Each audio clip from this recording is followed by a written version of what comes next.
यादव बिरादरी के पुलिसकर्मियों को उपचुनाव से पहले छुट्टी दी गई।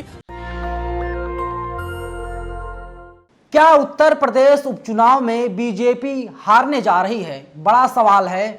और वहां की प्रशासन ने क्यों ओबीसी समुदाय से आने वाले यादव बिरादरी के अधिकारियों को छुट्टी पर भेज दिया है, वो भी पुलिस महकमे के अधिकारियों को।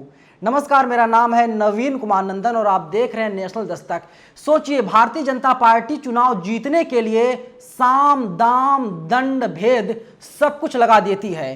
चुनाव आयोग के द्वारा तैयारियां तो पूरी कर ली गई है, लेकिन भारतीय जनता पार्टी की तरफ से तैयारियां पूरी की गई हैं। इसके साथ ही पुलिस महकमे के द्वारा तैयारियां पूरी की गई हैं। तैयारियां इसलिए पूरी की गई हैं क्योंकि जो ओबीसी समुदाय के लोग हैं, जो भी यादव वर्ग से आते हैं, उन तमाम अधिकारियों को छुट्टी पर भेज दिया गया है।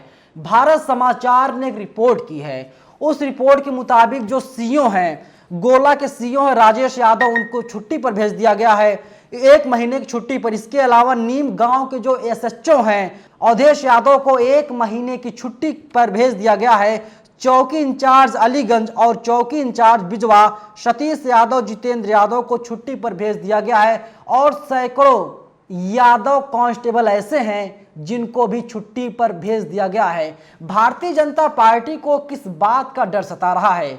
वैसे माना जाता है कि पुलिस विभाग में काम करने वाले अधिकारी, कर्मचारी, कांस्टेबल, हेड कांस्टेबल, एएसआई जब छुट्टी की मांग करते हैं, उन लोगों को छुट्टियां नहीं दी जाती और कह दिया जाता है चुनाव है, कह दिया जाता है कि त्योहार है, कह दिया जाता है कि देख रहे हो कि अभी क्राइसिस है, सरकार पुलिस की भर्ती नहीं कर रही है। लेकिन सोचिए, चुनाव के कुछ दिन पहले पुलिस कर्मियों को छुट्टी पर भेज देने का मतलब क्या है? साफ है, अखिलेश यादव यादव समाज से हैं, ओबीसी कैटेगरी से आते हैं और ओबीसी समुदाय से आने वाले तमाम पुलिस अधिकारियों को छुट्टी पर भेज दिया गया है। लेकिन इसके अलावा हम ये भी बात करेंगे कि भारतीय जनता पार्टी और पुलिस प्रशासन ऐसा क्यों कर रही है। सबसे पहले जानना चाहिए, जो चुनाव हैं, चुनाव क्यों हो रहे हैं? क्योंकि 6 सितंबर को अरविंद गिरी विधायक थे, उनकी मौत हो गई थी। मौत होने के बाद चुनाव आयोग ने कहा दोबारा चुनाव होगा।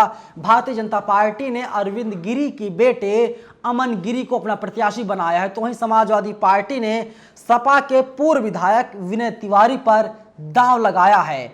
और अखिलेश यादव पहली बार चुनाव प्रचार करने के लिए जाएंगे क्योंकि मुलायम सिंह यादव की मौत 10 अक्टूबर को मेदांता अस्पताल में हो गई थी। लेकिन अब अखिलेश यादव के सामने बड़ी चुनौती है। तो सवाल यही खड़े हो रहे हैं कि भारतीय जनता पार्टी आखिर डर क्यों रही है? बीजेपी की पूर्ण बहुमत की सरकार उत्तर प्रदेश में है। इसके बाद भी उत्तर प्रदेश के मुखिया और मुख्यमंत्री योगी आदित्यनाथ को किस बात का डर सता रहा है? और अगर सरकार के कहने पर पुलिस अधिकारियों को यादव समाज से जो आते हैं उनको छुट्टी पर नहीं भेजा गया है, क्या डीजीपी को जवाब नहीं देना चाहिए?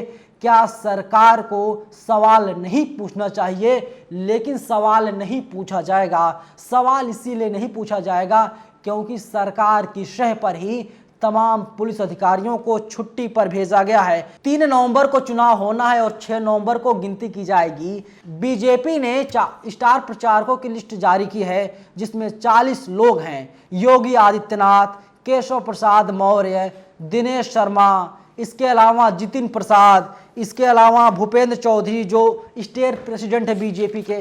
तमाम बड़े बड़े बीजेपी के दिग्गज हैं जो एक तरीके से खुलेआम चुनौती दे रहे हैं विनय तिवारी के साथ ही अखिलेश यादव को। लेकिन बड़ा सवाल वही खड़ा होता है, भारतीय जनता पार्टी के लोग क्यों डर रहे हैं? पुलिस प्रशासन क्यों डर रही है कि अगर ओबीसी समुदाय के लोग यहां पर चुनाव करवाएंगे, भारतीय जनता पार्टी की करारी हार होगी? वैसे भी माना जाता है कि गोला जो विधानसभा सीट है जहां पर उपचुनाव हो रहा है, वहां पर ओबीसी वर्ग और मुसलमान ज्यादा हैं। यादव बिरादरी के पुलिसकर्मियों को उपचुनाव से पहले छुट्टी दी गई।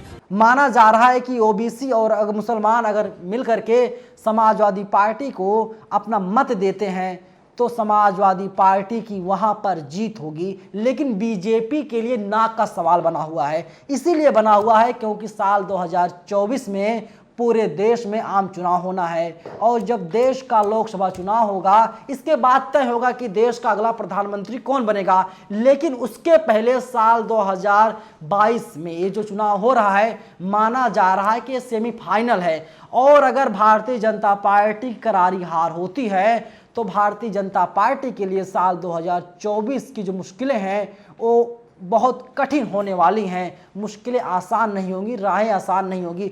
वैसे भी बिहार के जो मुख्यमंत्री हैं नीतीश कुमार साफ कर चुके हैं, 14 में जो आए थे 24 में तो हम उन्हें किसी भी कीमत पर नहीं आने देंगे। बहुजन समाज पार्टी और कांग्रेस पार्टी ने अपना कोई उम्मीदवार घोषित नहीं किया है। पंडित वर्सेस पंडित की लड़ाई गोला में है, यानी जो अमन गिरी हैं ब्राह्मण समुदाय से आते हैं और जो विनय तिवारी हैं समाजवादी पार्टी के उम्मीदवार हैं वो भी ब्राह्मण हैं। पंडित पंडित की लड़ाई है, जीत किसी एक पंडित की होगी क्योंकि तीसरा कोई टक्कर में नहीं है, टक्कर दो के बीच में है।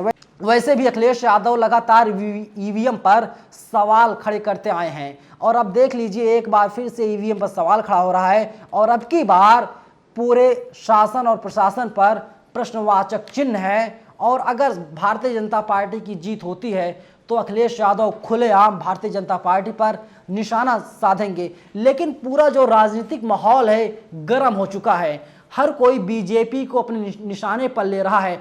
अपोजिशन जितने नेता हैं, चाहे आम आदमी पार्टी के लोग हों, चाहे जेडीयू को हो, चाहे आरजेडी को हो, चाहे एसपी को, बीएसपी के, कांग्रेस को हो, हर कोई अब भारतीय जनता पार्टी को घेरने का काम कर रहा है। घेर इसीलिए रहा है क्योंकि यादव समाज के अधिकारियों को जो पुलिस महकमे में तैनात हैं उन लोगों को छुट्टी पर भेज दिया गया है। और मुझे भी यही लगता है कि इस तरीके से जबरन छुट्टी पर नहीं भेजा जाना चाहिए और वो भी constable, head constable, ASI, SHO और सीईओ को छुट्टी पर भेज दिया गया। आप लोग इस खबर को किस तरीके से देखते हैं, क्या नज़रिया आप लोगों का?